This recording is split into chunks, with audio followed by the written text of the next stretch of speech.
Good evening, intuitives. Yes, I'm trying to get caught up on some of these videos. Ignore the glare.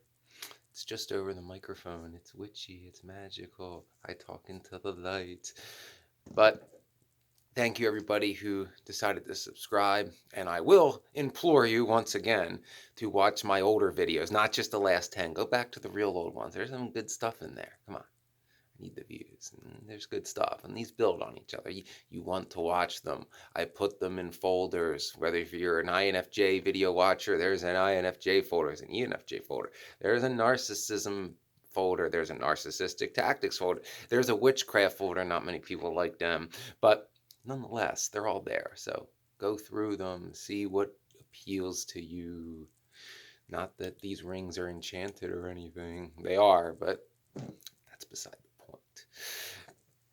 Wanted to do an INFJ video now. Haven't done one in a little bit because with my mother's death and dealing with my family, a lot of narcissism stuff has been through my head because people I've been no or low contact with for years are in my life again, and it brings up memories.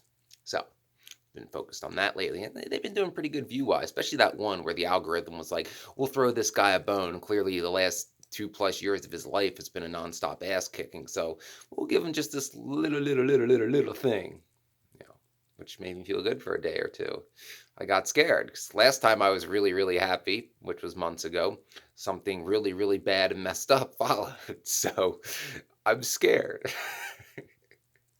I'm scared now to the way the past 2 years have been to really ever let myself want something or let myself be happy or feel content because, well, as history proven, some narcissist or borderline or good old boy is going to be on a mission to take it away from me ruthlessly, brutally, and without logic or any rules of engagement. And I'll be vilified the second I, call it out or stand up for myself. Not that that's happened, over half a dozen times in the past 2.5 years or anything. So, INFJ video. Wanted to get into a topic that isn't talked about a lot amongst INFJs. And INFJs can get frustrated with this. I know I have. So, INFJs, why do we sometimes scare people off? Why sometimes do we get rejected out of nowhere? Why do people go from hot to cold with us, seemingly out of nowhere? And I covered a little bit of this in my intensity video. Go watch it. But it's simply because we're freaks, we're different, and people don't know how to handle us, more or less. So, what do I mean by that? Well, it's going to be in a lot of things, but we're mainly going to focus in the romantic sense because that's what you really want to know. It's like, oh, this is going good, and then it's not. Okay, here's why. Dating an INFJ is not like dating a normal person because we're freaks. We're not like regular people because, when we say things we feel, we mean them. And we're upfront and honest about it. And upfront and honest about what we want from the beginning, too, and expect the other person to be, too. And we don't play games. We don't tolerate games. Just lay it all out there. So, INFJs, in the context of when you're first getting close to somebody and it's looking like you're going to date, those conversations can go real deep real fast. At least in my case, they usually do. But then again, I do tend to go after ENFJs, so that makes sense. And ENFPs. Yeah, I can't remember the last time I dated a sensor type. It's probably been a long time because, there's a lot of long gaps in my dating life because either I like someone or I don't. And it's an all or nothing thing. And if I can't find somebody my type, then I just don't date because I would never date somebody just to be with somebody and use them the way other people use people because that's messed up and narcissistic. And, demisexual. So, yeah, no connection, no bedroom fun. I know, it's frustrating. It annoys the hell out of people. Girls have jumped me. Nothing. Well, anatomically, I was ready, but it was kind of awkwardy and robotic. And I'm like, no, you're hot and all, but there's this other girl that I have feelings for, and it ain't you. It's like, but I want to sleep with you. It's like, okay, no thanks. Please don't hit me in the groin again. Sorry, college. But we can scare people because of our intuition and how well we can read them. So when you're first getting close to somebody and they're opening up to you, and more or less the INFJ is going to let the other person set the tone and we'll follow suit. And it's like, wow, this is cool. She's telling me all her dark stuff. I better do the same. And you can tell in these conversations, if somebody who's opening up to you is hesitant, if you're going to accept their past. But obviously, we appreciate people being honest. And normally, an INFJ is not going to really judge someone from their past, especially if it's a past they're not proud of and they want to get away from and they want to break that cycle, kind of thing. Like, again, we appreciate the honesty, laying it all out there. So in these instances, the intuition will kick in the overdrive and will maybe predict the type of people they dated before and how they were treated poorly. And not in a judgmental way, just in a, you missed these red flags. You deserve better than that. Don't miss these red flags again. It's like, sadly, most people are like that, but, we're not. So you should definitely give us a fair shot, kind of thing. So when we go real deep in that, it can scare the other person because they may be like, how is this spooky motherfucker reading me like this? Like, he must be able to see everything. Like, oh my God, he's going to realize how damaged and broken I am, and he's going to run like hell. Well, the truth is we can see a lot of stuff and we can put the pieces of the puzzle together. And if we're still there, it means we're not running.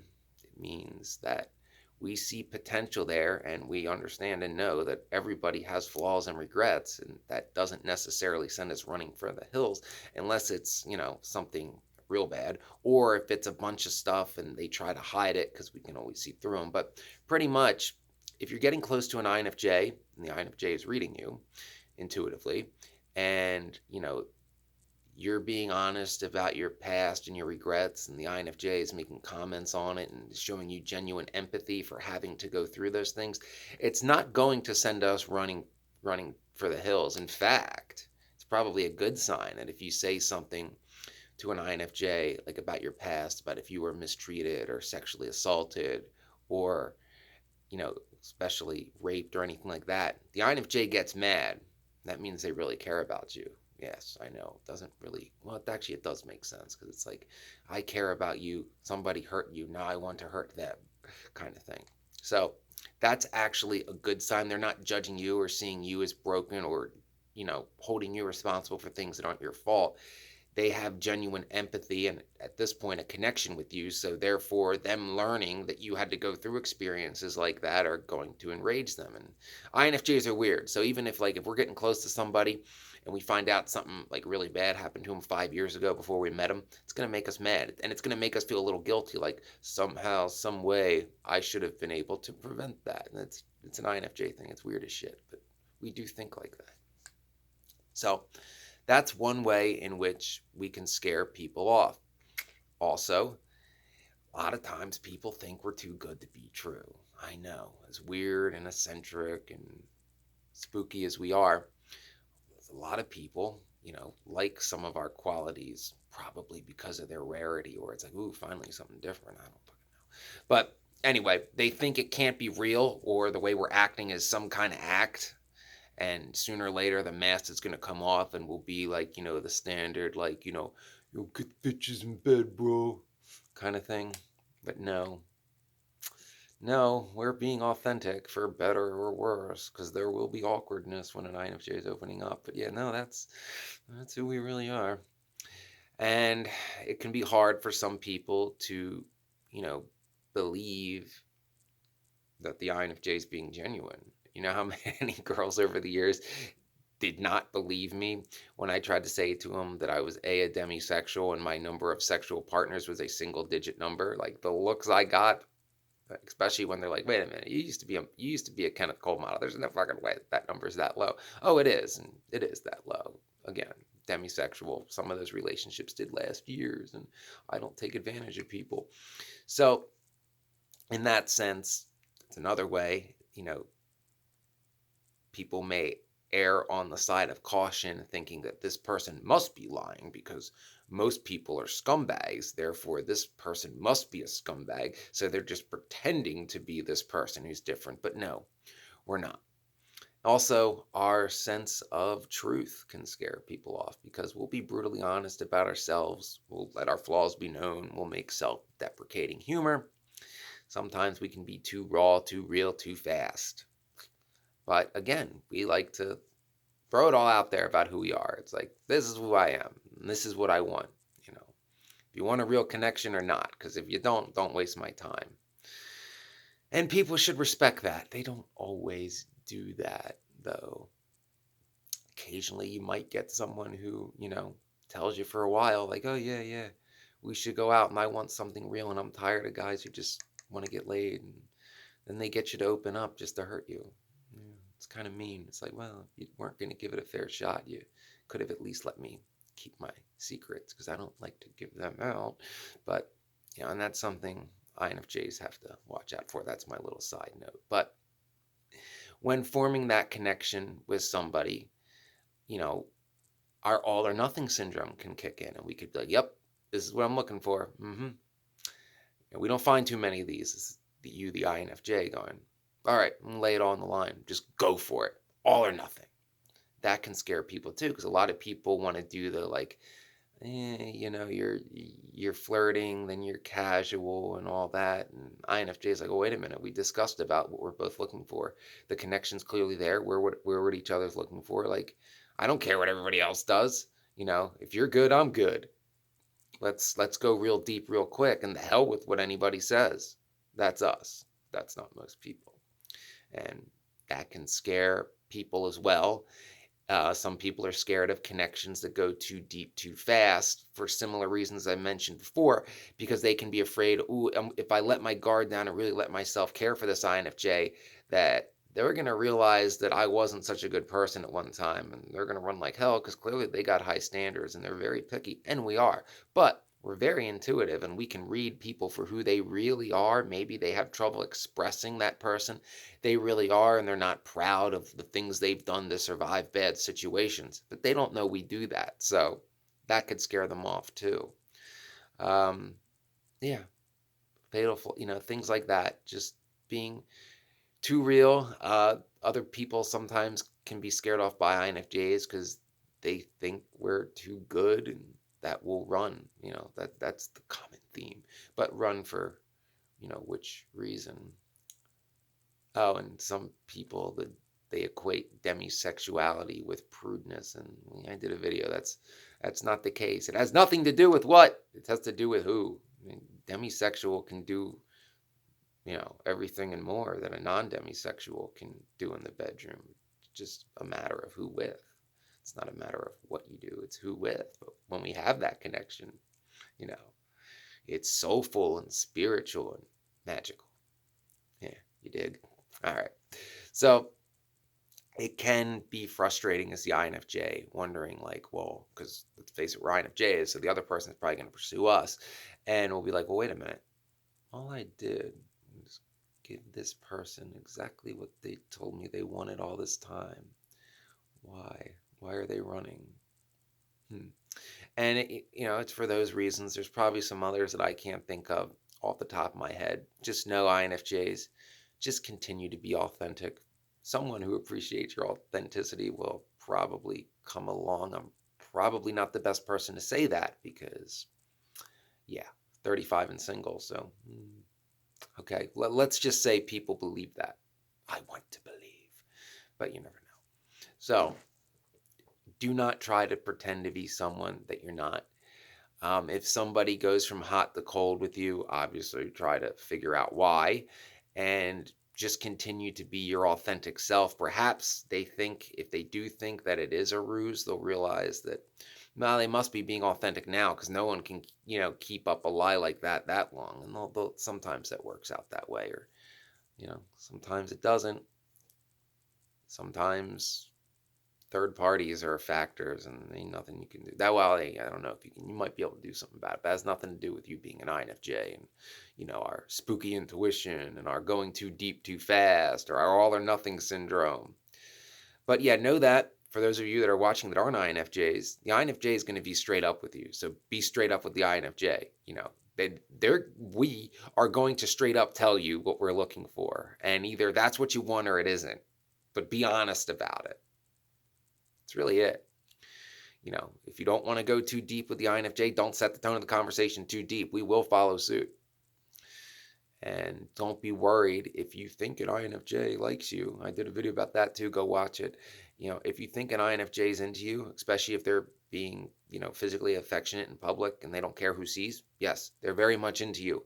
And you must be honest with them. And they're not going to judge you for your past, but don't try to hide shit from them. And especially, do not lie to an INFJ. If you were chasing an INFJ and you said you wanted something real with the INFJ, and the INFJ is like, well, I'm a demisexual and I can only have feelings for one person at a time, and that's you. So I gotta know, is there anybody else, that you're interested in right now? Tell the truth. Tell the truth. That's really, an INFJ is not going to judge you for your past, but we do want you to be straight up with us. That's very important. And, we can be vengeful. You lie to us and play us. If if you're not serious about wanting like a real shot at some connection with an INFJ, do not push that INFJ to open up. That does not come easy for us. Okay, so if you're just like, well, I'll get them to open up anyway and then hurt them, it's that's gonna fuck the INFJ up for a while, because they're gonna be like, can't trust anybody. I was right. Younger me was right. I can't trust anybody.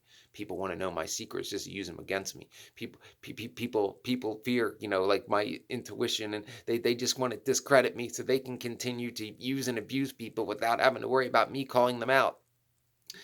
Or there's just something about me they want to destroy because I'm not a good old boy and I challenge the status quo. Why did you hurt me? That kind of stuff. Because we have trust issues to begin with. It comes natural to us, especially those of us that were raised by borderlines.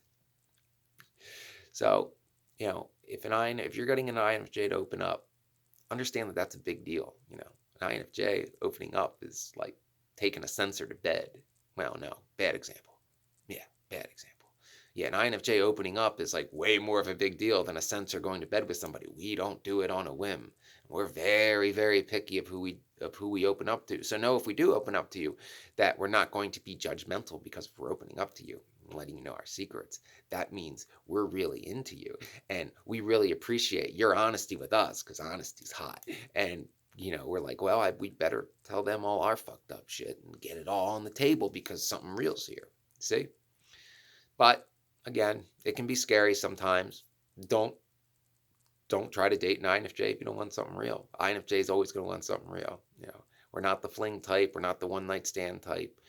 We're not the sugar daddy type. Yeah, just not who we are. There's plenty of other people that are, but INFJ wants that real soulful connection. Oh, the elusive unconditional love represented by the blue rose. Yeah, that. We're constantly searching for that. We've been searching for that since puberty, and we rarely find it. Don't waste an INFJ's time. We wouldn't hurt you intentionally. Don't hurt us intentionally. Although if you do, we do door slam, and we can be vengeful, because intuition can be used for evil purposes too, to see through people and call them out on their lies and machinations, manipulations and exploitations and narcissistic tendencies, all that. We don't like to do that, but we can. I have done it in the past. So just something to be aware of. And on with this, if you think the INFJ is going too deep, ask them. Like, INFJs love, oh, how do you know that? How did you see that? If you're like asking questions about our intuition, we'll explain it to you. We'll tell you how we put the pieces of the puzzle together, as long as we know, because we don't always know. Sometimes we do. And, perhaps that'll even help the other person realize, like, wow, I do have these patterns. I just never saw this way. And, this person cares about me, wants to help me. Maybe. Maybe. I don't know each INFJ's intentions. They don't come to the meetings. But it's just something to be aware of. Okay, INFJs, I hope that helped. If you wondered why sometimes, it seems like people are all into you, and then you open up to them, and then you scare them off. And this is probably why, assuming there's not third parties involved that are out to get you, but you're not me. I don't think that's an INFJ problem. I think that's a me problem. Well, in Chester County anyway. But I hope it helped. Remember, INFJs, trust your intuition about when it's time to open up to somebody. Don't go too deep too fast just because you want to get it all out there. Let the other person set the tone. Don't sell out your integrity to try to please somebody. Be who you are, whether either they like it or they don't. We're not actors. We're not playing characters. I ain't playing a character for anybody. Like and subscribe. Watch the older videos. Help the channel grow and help this information reach more people, especially videos like this, reach more INFJs so that they can have the information I wish I had 15 years ago and have to go through less of the struggles, trials, and tribulations I did as a young INFJ before channels like this and far more better and successful ones existed. Thank you for taking the time. Please comment below about any questions, and best of luck, my fellow INFJs, finding that connection, that elusive blue rose that eludes me.